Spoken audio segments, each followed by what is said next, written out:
بسم اللہ الرحمن الرحیم۔ السلام علیکم۔ ماہ رمضان کا مہینہ آتا تو کلثوم اپنی بوڑھی ساس کی بہت خدمت کرتی اور انہیں سحری اور افطاری کے وقت کسی چیز کی کمی نہ ہونے دیتی، یہاں تک کہ نماز کے وقت لوٹا اور ان کی چارپائی کے پاس لے جاتی اور وہیں وضو کروا دیتی، اور اسی طرح وہ پورا سال ان کی خدمت کرتی۔ اور اس کا شوہر پردیس میں تھا، لیکن اس کی ساس روز بیٹے کو فون کر کے کہتی، تمہاری بیوی مجھ پر بہت ظلم کرتی ہے، کھانے کو کچھ نہیں دیتی، اگر تم نے اس لڑکی کو طلاق نہیں دی تو میں تمہیں اپنا دودھ نہیں بخشوں گی۔ اور تب ایک دن اس کے شوہر نے کلثوم کو باہر سے طلاق نامہ بھجوا دیا اور اپنی ماں کو اپنے پاس بلا لیا۔ کلثوم روتی ہوئی ماں کے گھر چلی گئی اور کچھ ہی عرصے میں کلثوم کے شوہر کا سارا کاروبار تباہ ہو گیا اور وہ پاکستان آ گیا اور یہاں بھی بھیک مانگ کر گزارا کرتا تھا۔ ایک دن کلثوم اپنے شوہر کے گھر آئی اور اسے ایک ڈبہ پکڑا کر واپس جانے لگی، اور اس کے شوہر نے جیسے ہی ڈبہ کھولا اور اس کے قدموں تلوں سے زمین نکل گئی، کیونکہ اماں نے تو کلثوم کی آنکھیں بوجھل ہو رہی تھی۔ سارا دن اس کی ساس اسے بیٹھنے نہیں دیتی تھی اور وہ تو ماہ رمضان کا خیال بھی نہیں رکھتے تھے، اور میری بہو مجھے چارپائی پر وضو کرواتی ہے، میں روزہ رکھوں یا نہ رکھوں، دن میں 3 وقت کھانا مل جاتا ہے، اور اب دن کے وقت کچھ دیر بہو کو آرام کرنے دوں، اور لیکن نہیں، سارا دن نوکروں کی طرح اس سے کام کرواتی، اور وہ رات کے وقت سونے کے لیے جانے لگی تو اس کی ساس نے مکاری سے اسے اپنے پاس بلا لیا اور منہ بناتے ہوئے کہا، میری ٹانگیں دبا دے اور بہت درد ہو رہا ہے۔ کلثوم دبانے لگی تو وہ چیں پچیں ہو کر بولی، ذرا ٹھیک سے دبا، میرے بیٹے کی کمائی کھا کھا کر موٹی ہو گئی ہے لیکن ہاتھوں میں زور نہیں ہے۔ کلثوم کی ساس نے تانا مارا تو وہ بیچاری ایک دفعہ پھر تیزی سے اس کی ٹانگیں دبانے لگی، اور کبھی وہ کہتی، میرے لیے دودھ لے آؤ، اور کلثوم دودھ کا گلاس لے کر آتی تو کہتی، گرم کیوں نہیں لائی، مجھے تو ٹھنڈا چاہیے تھا۔ کلثوم بیچاری وہ دودھ واپس لے جاتی اور پھر ٹھنڈا دودھ لے آتی، اور کبھی کہتی، میرے سر میں تیل کی مالش کر دو، اور کلثوم ان کی کوئی ایک بات بھی رد نہ کرتی، اور جو وہ کہتی جیسا کہتی ویسا ہی کرتی رہتی۔ اور یہ اور بات کہ صبح اذانوں کے وقت سے لے کر رات تک سائدہ اسے جانوروں کی طرح کام کرواتی تھی اور نیند میں ہلکورے کھاتی۔ کلثوم اس وقت چونکہ جب اسے اپنی ساس کی آواز سنائی تھی، وہ فون پر کسی سے بات کر رہی تھے، ہائے بیٹا، میں بڑی دکھی ہوں، میں تجھے کیا بتاؤں، تو اپنی بیوی کے سہارے چھوڑ کر خود وہاں دبئی جا کر بیٹھ گیا ہے، اور وہ سارا دن پلنگ توڑتی رہتی ہے اور گھر کے کام کاج مجھ بڑھیا سے کرواتی ہے، پھر بھی اسے چین نہیں ملتا تو مجھے بھیک مانگنے کے لیے سڑکوں پر چھوڑ دیتی ہے، اور کہتی ہے کہ اختر کے بھیجے ہوئے پیسوں سے اس کا گزارا نہیں ہوتا، اور کھانے پینے کے لیے مجھے کچھ نہیں دیتی، اور اگر میں کھانا مانگوں تو کہتی ہے، اگر بھیک نہیں مانگی تو کھانا نہیں ملے گا۔ کلثوم ہکا بکا رہ گئی، اور اختر تو اس کے شوہر کا نام تھا، اور اس کا مطلب تھا کہ سائدہ بیگم اس کے شوہر سے بات کر رہی ہے، اور وہ کچھ بولنا چاہتی تھی، لیکن سائدہ بیگم فون کان سے لگائے اپنے بیٹے کے کان بھرتی جا رہی تھی، اور دوسری جانب وہ دبئی میں بیٹھا غصے سے آگ بھگولا ہو رہا تھا۔ کلثوم کی اتنی جرت کہ وہ میری ماں سے سڑکوں پر بھیک منگوائے، اور میں یہاں پردیس میں کس کے لیے بیٹھا ہوں، تمہارے لوگوں کے لیے ہی کمائی کرنے کے لیے تو پردیس کاٹ رہا ہوں، اور جب میری ماں کو ہی اس عورت نے سکون نہیں دینا تو مجھے اس جیسی بدبخت عورت کی کوئی ضرورت نہیں ہے۔ سائدہ بیگم مسکرا دی، اور کئی دنوں سے وہ اپنے بیٹے کا کان بھرنے کی کوشش کر رہی تھی، مگر آج کامیابی ہوئی تھی، اور انہوں نے جلدی سے فون کلثوم کی جانب بڑھایا، اور یہ لے اختر تو اس سے بات کرنا چاہتا ہے، اور انہوں نے کہا تو کلثوم نے کانپتے ہوئے فون کان سے لگایا، اور اختر کا غصہ ویسے ہی تیز تھا، وہ اپنی صفائی دینے کی کوشش کرنے لگی، مگر دوسری جانب اختر آپ سے باہر ہو چکا تھا، اور آخر تیری جرت کیسی ہوئی، تو میری ماں کو بھیک منگوانے کے لیے مجبور کرے، اور وہ بیچاری مجھ سے کہہ رہی ہیں کہ میں انہیں اولڈ ہوم میں چھوڑ دوں جہاں لاوارث والدین اپنی زندگی کے آخری دن گزارتے ہیں، اور یہ سب کچھ تیری وجہ سے ہے، اور میں تجھے طلاق دیتا ہوں، طلاق دیتا ہوں، طلاق دیتا ہوں۔ اختر نے دبئی میں بیٹھے بیٹھے چلا کر کہا تو کلثوم کے ہاتھوں سے فون چھوٹ کر نیچے جا گرا، اور وہ ہکا بکا کبھی اپنی ساس کی شکل دیکھتی اور کبھی اس کی ساس تو خوشی کے مارے اچھلی پڑی تھی۔ اسے یقین نہیں تھا کہ بیٹا اس حد تک اس کا دل خوش کر دے گا۔ کلثوم پھوٹ پھوٹ کر رونے لگی۔ چل اٹھ، اب نکل میرے گھر سے، تیرا منحوس سایہ آخر کار میرے بیٹے کی زندگی سے نکل گیا۔ اب میں اس کی دوسری شادی کروں گی اور تجھ سے بھی زیادہ خوبصورت لڑکی لاؤں گی، اور تو اپنا بوریا بستر باندھ اور اپنے غریب ماں باپ کے دروازے پر جا کے بیٹھ۔ اور ساس کی بات پر کلثوم خاموشی سے اٹھ گئی، اور نہ اٹھتی تو اسے پتا تھا کہ ساس دھکے مار کر گھر سے نکال دیتے، اور وہ تھی ہی ایسی۔ کلثوم کے والدین بے حد غریب تھے، اور اس کا صرف ایک ہی بھائی تھا جو مزدوری کر کے اپنے والدین کا پیٹ پالا کرتا تھا۔ کلثوم کو پتا تھا کہ اگر وہ ان کے گھر جائے گی تو ان کے اوپر بوجھ بن جائے گی، لیکن بہرحال جانا بھی مجبوری تھا۔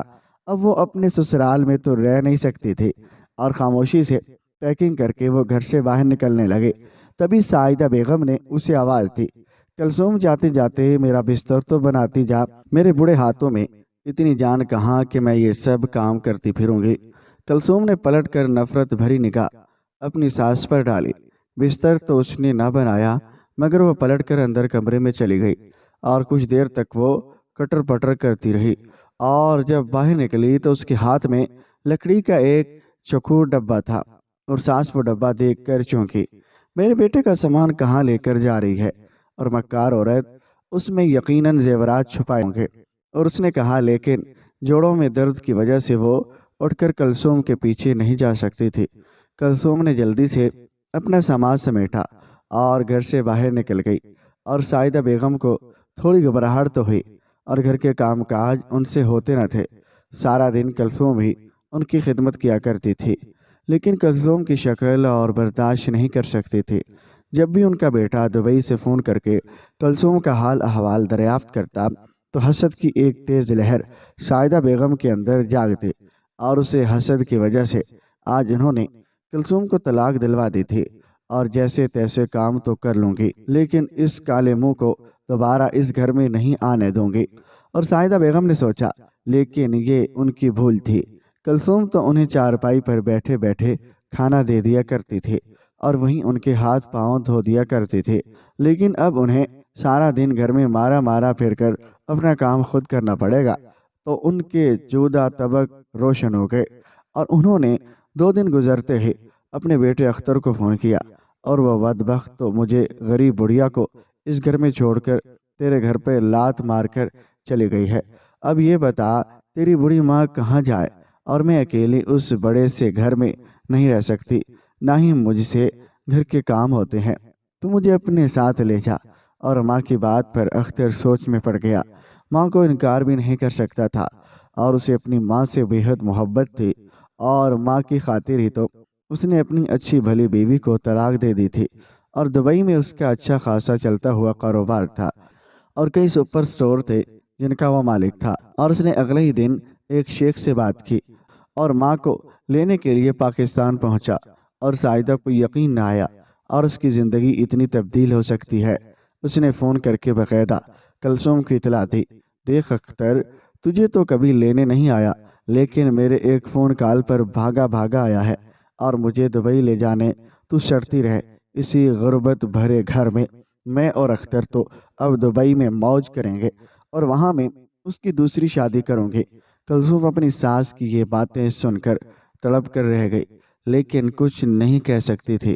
اختر سعیدہ کو اپنے ساتھ لے گیا، اور وہاں اس کی شان و شوکت اور ٹھاٹھ دیکھ کر سعیدہ کی آنکھیں حیرت کے مارے کھلی کی کھلی رہ گئی، اور وہ اختر کی بڑی سی گاڑی میں گھومتی تو اسے اپنی قسمت پر یقین نہیں آتا، لیکن یہ ٹھاٹ پاٹ بس چند ہی دنوں کی کہانی تھی۔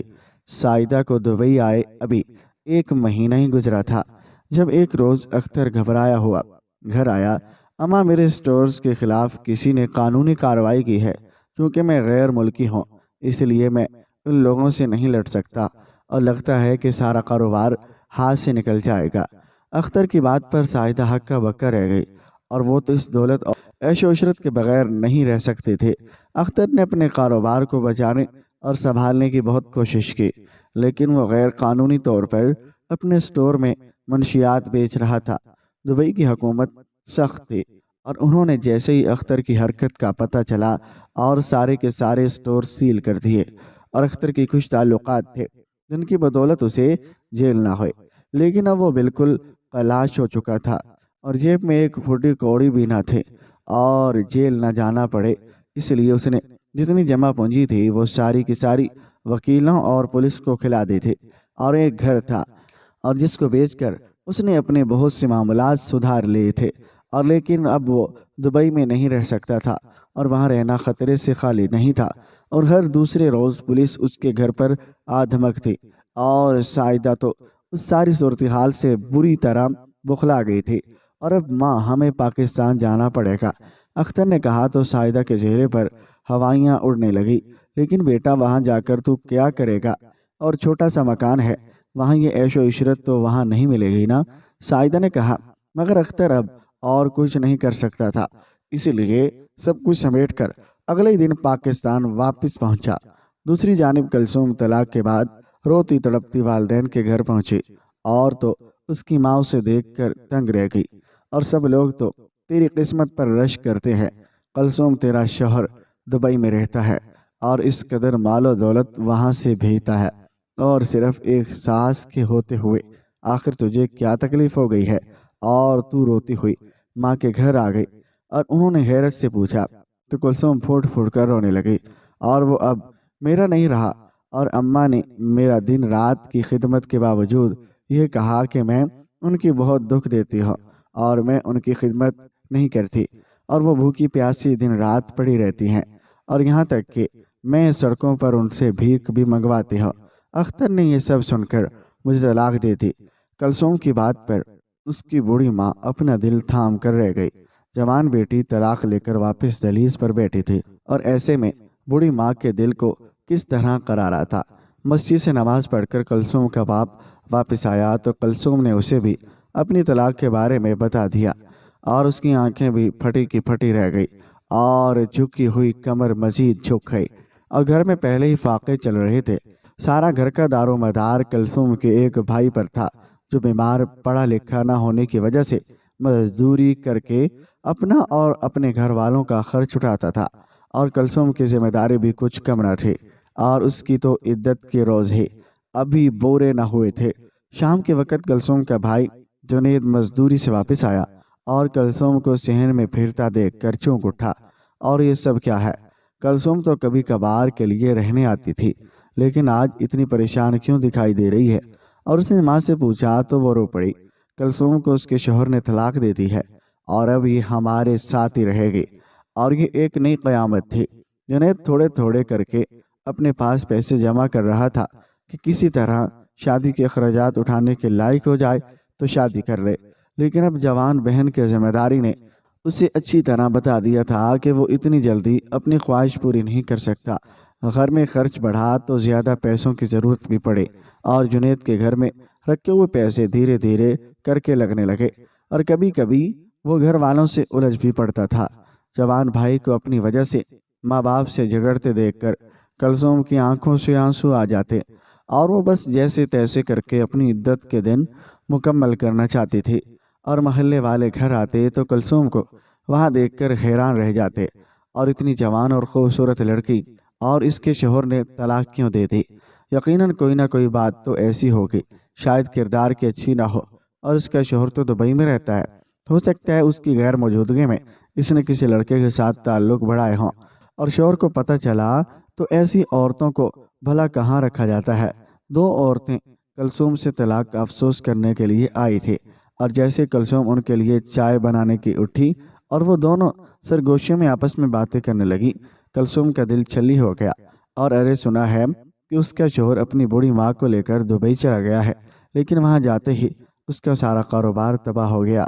آج کل وہ پاکستان آ گیا ہے، اور جیسے ہی عورتیں ہر کسی کو تباہ کر دیتی ہیں، اور اتنا نیک لڑکا تھا، صرف اسی کی بدولت اب اس کے پاس کچھ نہیں بچا۔ عورتیں کلثوم کے بارے میں کہہ رہی تھی، اور کچن میں چائے بناتی کلثوم کا دل ٹکڑے ٹکڑے ہو رہا تھا، اور انہی عورتوں کی زبانی اسے پتہ چلا کہ اختر اپنی ماں سائدہ کو لے کر دبئی سے واپس آ گیا ہے اور اس کی عدت مکمل ہونے والی تھی، اور اس نے پکا ارادہ کر لیا تھا کہ عدت مکمل ہوتے ہی وہ کہیں نہ کہیں نوکری ضرور کر لے گی۔ اور اختر دبئی سے واپس تو آ گیا، لیکن اب اس چھوٹے سے مکان میں اس کا دل نہیں لگ رہا تھا۔ کاروبار کچھ تھا نہیں، اور نہ ہی اس کے پاس اتنی تعلیم تھی اور وہ یہاں پر کوئی ملازمت اختیار کر لیتا۔ جمع پونجی تو ساری دبئی میں ہی لگ چکی تھی، اور وہ اٹھتے بیٹھتے پریشان رہنے لگا، اور جو تھوڑے بہت پیسے تھے وہ روزانہ خرچ ہونے لگے، اور وہ سارا دن گلیوں میں جوتیاں چٹکاتا، اور جب گھر واپس آ کر ماں سے کھانا مانگتا تو وہ آئیں بائیں شائیں کرنے لگ جاتی۔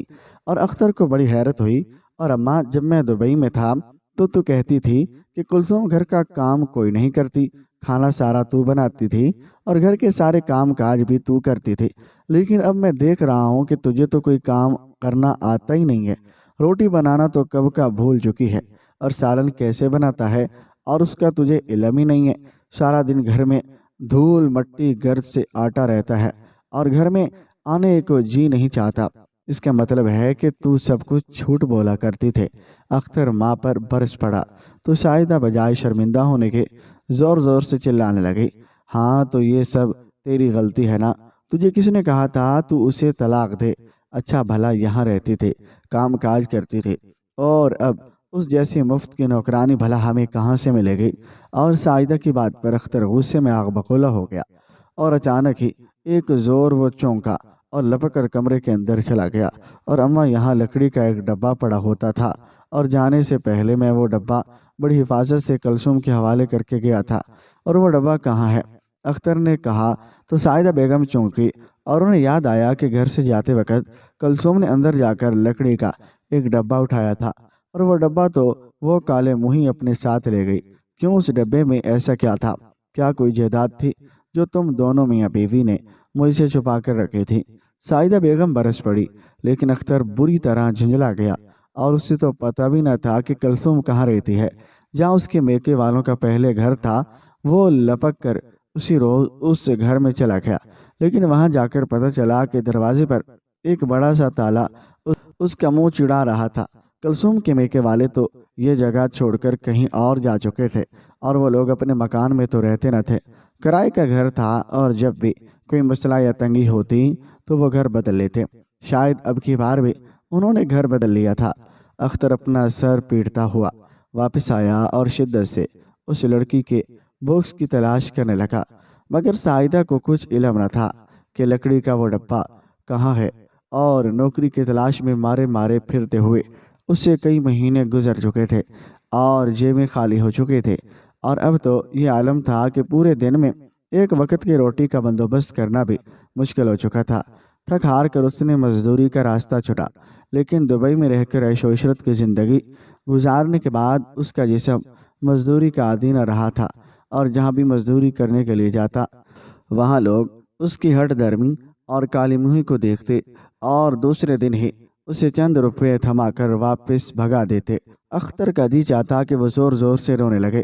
اچھے بلے بادشاہوں جیسی زندگی فقیروں سے بھی بدتر ہو گئی تھی، مگر اسے سمجھ نہ آتا تھا کہ آخر یہ سب کچھ کیوں ہے، اور اسے تو اپنی زندگی بدلنے کا بس ایک ہی موقع نظر آیا تھا، اور کہیں سے اسے وہ لکڑی کا ڈبہ واپس مل جائے اور میرے حالات بہتر ہو جائیں۔ وہ دن رات بس یہی سوچتا رہتا۔ کلثوم اس کے برعکس تھی، اور طلاق کے بعد اس نے اپنی زندگی روکی نہیں، بلکہ عدت مکمل ہوتے ہی اس نے محلے کے سارے اسکولوں میں نوکری کا پتہ کر لیا، اور اس کی قسمت اچھی تھی کہ جلد ہی اسے ایک بڑے اسکول میں ٹیچر کے طور پر بھرتی کر لیا گیا۔ وہ ذہین تھی اور ہمیشہ سے ہی محنتی بھی رہی تھی، اور جب اس نے پہلے ہی روز اسکول میں بڑی اچھی کارکردگی دکھائی تو اسکول کا مالک بہت خوش ہوا، اور آپ کے یہاں آنے سے اسکول میں بچوں کی تعداد میں اضافہ ہوا، اور ہمیں والدین کی طرف سے اچھی خبریں مل رہی ہیں، اور اس کا مطلب یہ ہوا کہ آپ ہمارے اسکول میں ایک اچھا اضافہ ہے۔ اور اسکول کے مالک نے انتہائی عزت سے کلثوم سے کہا تو وہ مسکرا دی، اور یہ ایک بڑا اسکول تھا، یہاں سے ملنے والی تنخواہ بھی اچھی تھی، اور گھر میں پہلے تو بھائی کی مزدوری سے آنے والی آمدنی سے گزارا ممکن نہ تھا، لیکن اب کلثوم ہر مہینے اسکول سے ہونے والی اچھی آمدنی جب گھر میں ماں کے ہاتھ پر رکھتی تو وہ بھی اسے دعائیں دیتی نہ تھکتی تھی، اور گھر کے حالات تیزی سے بہتر ہونے لگے تھے۔ اور مگر بہتر ہوتے ہوتے حالات میں کلثوم کا دل اکثر زور زور سے دھڑکنے لگتا۔ اسے مستقبل کے خطرات ستاتے رہتے تھے، اور اس کے کمرے میں سامان کے ساتھ لکڑی کا وہ ڈبہ بھی پڑا تھا جو آتے ہوئے وہ اختر کے گھر سے اٹھا کر لائے تھے۔ اور اس لکڑی کے ڈبے کو دیکھتے ہی اسے اپنے ماضی اور اپنا سسرال یاد آ جاتا تھا، اور اس کے چہرے سے خوشی غائب ہو کر پریشانی میں بدل جاتی تھی۔ اور ایک روز کلثوم تیار ہو کر اسکول گئی تو اسکول کا حال ہی خراب تھا، اور وہاں کام کرنے والے خاکروب کو بیماری نے آ گھیرا تھا۔ پورے اسکول میں گرد اور دھول مٹی پھیل رہی تھی، اور 2 چپڑاسی اور بھی تھے، لیکن ان کی ڈیوٹی اسکول کے مختلف حصوں میں تھی۔ کلثوم کا کام بڑھانے کے ساتھ ساتھ اسکول کے انتظامات دیکھنا بھی تھا، اس لیے وہ آدھے دن کے قریب پریشان ہو کر پرنسپل کے دفتر میں چلی آئی، اور اس نے وہاں پہنچتے ہی پرنسپل کو اسکول میں گندگی اور خاکروب کی غیر موجودگی کے بارے میں بتایا۔